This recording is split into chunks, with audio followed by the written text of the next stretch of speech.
Alright guys, welcome to 2024. Hope you're all doing well and enjoying your new year so far. Shotzi has revealed a rather controversial opinion when it comes to the online qualifiers for the upcoming season, but also said he is massively excited about getting the LAN action for the new year underway. 2023 was not a great year for Optic Texas when it came down to a LAN environment, especially in the grand finals. Could 2024 be significantly different? Shotzi's looking forward to Boston to show Optic what they're capable of. Very much into your thoughts in the comment section below. Hit the like button if you enjoy. Subscribe if you're new as always, I would greatly appreciate it. Obviously, it's 2024 now. The first thing I'm planning to leave in 2023 is probably going to be the old intro. When I used to say, Tactical Rap here back again today in the intro so quickly that nobody knew what it was. And I guarantee that I got comments probably every single day, at least on this channel. I don't really do that intro on the other channels, but every day I'd get a comment saying, what's this guy been saying in the intro? And people would try to think what I said and everything. So that's what I attempted to say, but you say it so fast eventually over time that nobody knows what you've been saying anymore. So yeah, probably Tactical Rap back again today will be gone for the intro. I don't know, maybe some of you guys want to keep it, and I kind of get that,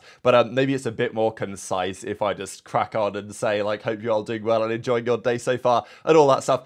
We'll see what happens. But yeah, 2023 was a great year for this channel. It was the best year for this channel and all the other channels as well. I'm so grateful for you guys that watch either every day or every so often or once a month. I don't really mind, but the fact that I'm able to sit here in front of a camera and put Doug Simpson-Martin on a pull-up bar on a thumbnail and so I make a living for it is, is absolutely fantastic. So thanks all again. This has been Jay Naseem getting a 1-point score here on the punch machine. Fantastic content to start off the new year. Did see a couple of tweets about this, of course, some pros, some of which had pretty, good 2023s or crazy 2023s in some way. I guess we can start really with, Octane, right? 2023, massive change for him, retiring from professional Call of Duty, so many other things going on, lots of these pros' lives. Every year we have loads of big changes. I'm sure there's more to come this year in 2024. Of course, Crim, yes, sure, he retired after 2022, really, but moving into 2023, doing the sim racing stuff and now doing the real life racing stuff. It's pretty crazy scenes. And then this is the tweet that I wanted to mention here from Arcetes, because as he says, last year caught me slipping. Stay safe 2024, everyone. And Spart then says, that was an anomaly year.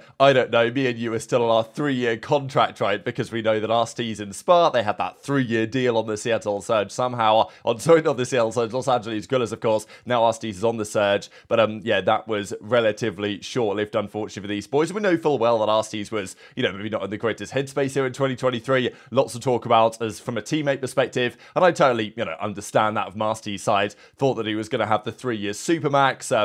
The contract works out so that it's probably in the organization's favor more so than the player's favor. They change their minds. Arcetes ends up out of there. Now he's still on Surge. And, some would say that he's lucky to still be in the league. I don't really think so. 2-time world champion. And I think so far that he's proved, well, what he's capable of. Hopefully this year will be better, though, for some players that had a bit of a harder time. Maybe Arcetes included going forwards because, some of these guys, 2021 when he won the World Championship with FaZe, 2019 when he won the World Championship with the United. It's it's a long road back to the top for some of these guys, but it's just so difficult to win in a league as competitive as this that we'll see who wins, right? Will it only be the theoretical top 4, New York, Toronto, Optic and FaZe? Will they share all the spoils of the events this year? Will anybody else, maybe a Boston or a Surge or maybe a Thieves, if they actually turn out to be decent? But I'm not so convinced on that one unless they make a change.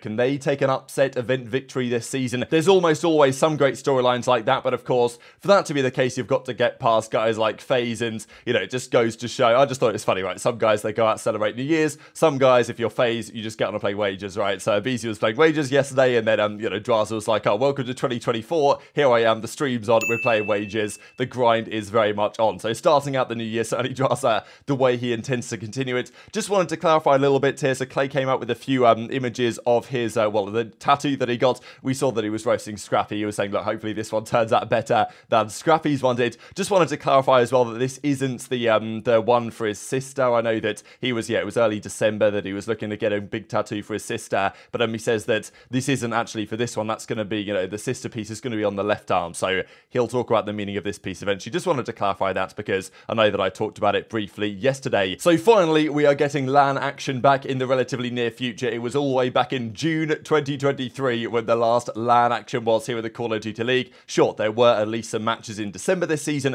Last year, though, we had a major in December in Raleigh, and that meant that some teams decided that it was time to absolutely blow it up. This season, it'll probably be, I would imagine, after the Boston Major, when some teams think about it, because let's be honest, the start of February, when Boston Major is over, and there's, a little bit of a gap before the start of the Major 2 qualifier cycle for Miami, these teams will, surely have to consider moves, because if they don't, and if they're getting slammed, it's, the season isn't really that long, as we know yet again, and one major cycle is a lot of points on the board, especially with the number of online qualifiers there are this season. The last several years, there have been 5 online qualifiers per split, effectively since Cold War. Modern Warfare 2019, that 2020 season was remarkably different, really, in terms of the way the season was structured. Cold War was somewhat similar still to what we have today, but back then the teams got to choose the groups that were selected, right? The number 1 seed got to choose the team they'd put into the other group, and then it kind of went back and forth like that, which is always kind of interesting, but they don't tend to do that anymore. The CDL make their own decisions on who plays who,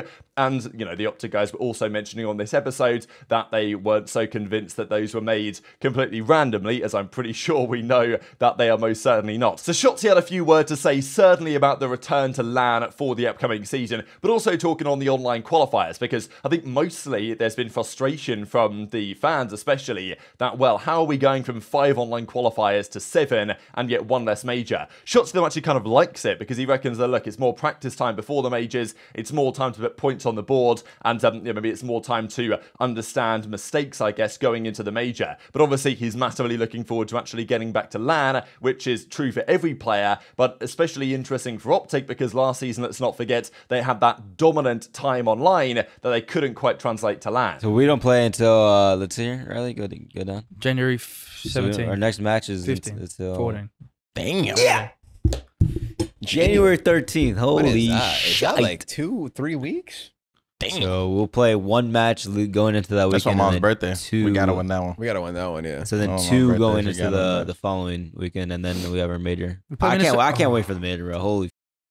Same. I will say I do like the playing 7 matches. Is the major January 25th then?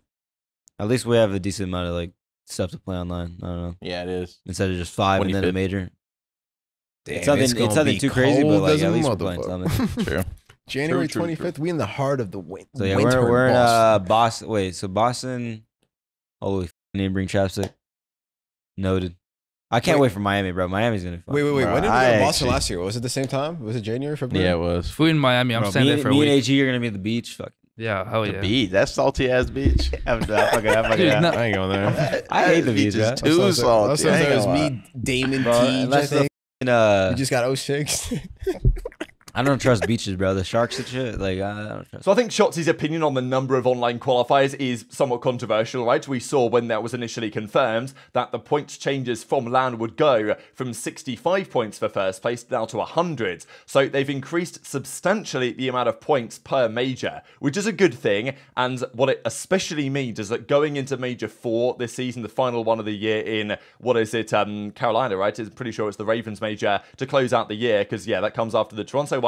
So that major is going to be massive, because 100 points up for grabs for first place. There will be multiple, basically every team at that point will probably still be able to qualify for champs. Okay, there might be some teams that are getting slammed, there probably will be, to be fair, but with a 100-point potential swing, whatever team's last in the standings potentially still has a chance to make it to champs, which I think is kind of good. But it also means that with the amount of online qualifiers we now have, the difference between this and the previous format is basically the same. CDL Metrics and others did the calculations that last year 46% of CDL points came from majors. This year it's basically 47, because sure, you give more points for majors, but there's now more points for online and less majors. So only 4 this year compared to 5, and 7 online qualifiers per split rather than 5. But I guess some pros think that, well, at least we're playing more games. And to be fair, last year there were 5 games over 3 weekends, so they'd play 2 games on 2 weekends and then 1 game on the other weekends.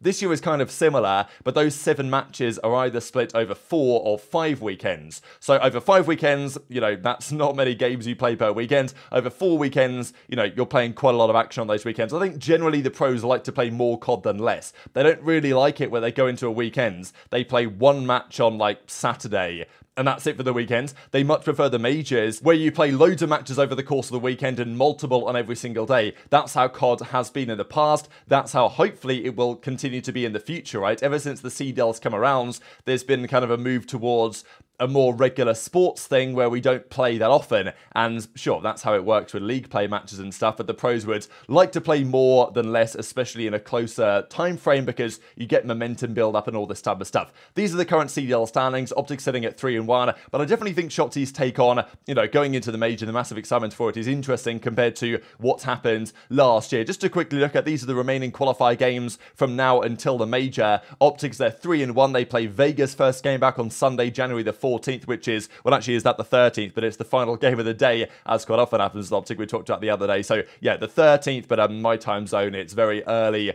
on the Sunday morning. I think that's the day that Kenny said it's his mother's birthday, so they definitely need to try and get the victory for that one. Then Optic play Miami, so that'll be a very interesting battle, and their final game is, of course, against FaZe, the final game on the Sunday right before the major. So, interesting games for Optic to round out their split, but last season we know full well that there was a time period where they were just crushing it online. They had the first ever, I'm pretty sure, back-to-back 5-0 split last season online. Obviously, they're not going to go 7-0 now because they've already lost a series, but, who's going to go 7-0? Who's going to be the first team to do that? FaZe could be, because if you look at FaZe's matchups from now until this major, they're 3-0 now. They play 3 winnable games, and then they play Optic. So if they win the Optic series, there's a chance of them going 7-0 and, of course, securing the #1 seed. But last year, Optic, sure, they had Ghosty, they had Hook.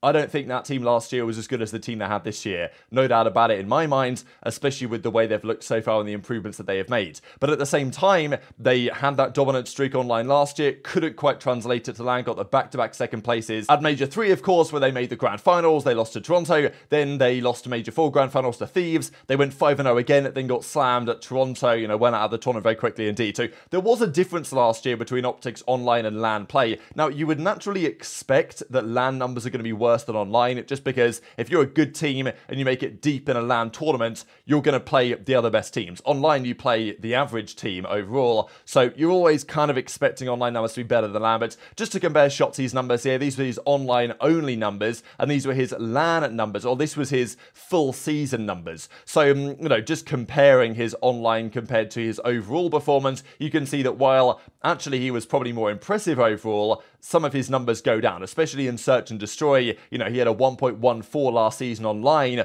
On LAN, that was, less than a 1, because it counteracted out to just a 1.01. And you always kind of would expect that with a, hyper-aggressive player like Shotzzy, that on LAN it's going to be slightly more difficult. Players play a bit slower, a bit more conservative. And, this season so far, Shotzzy has a 1.7 or something in Search and Destroy online. So I think that's the big question. But I don't think I have as many questions about this Optic team on LAN this season as maybe I did previously. Because last year, especially with Hook on the roster, for example, Hook is just a player that tends to thrive more so in the online environment. On LAN, I think it can be something of a challenge for him, and I think we saw that last year, really. I think that the biggest differential, as far as I was concerned, between Optic's online and LAN play last year was probably Hook being somewhat more underwhelming on LAN than he was online. So, of course, I don't really think that applies to Pred and his playstyle so much it does to Hook. So I definitely think that Optic are in a good position. Of course, every pro is going to be excited about getting to LAN, but Shotzzy seems especially so, because look, they want to get some victories on the board for the Green Wall. They were close to doing so last year, but of course, eventually fell short. But very much interested to your thoughts on all this stuff in the comment section below.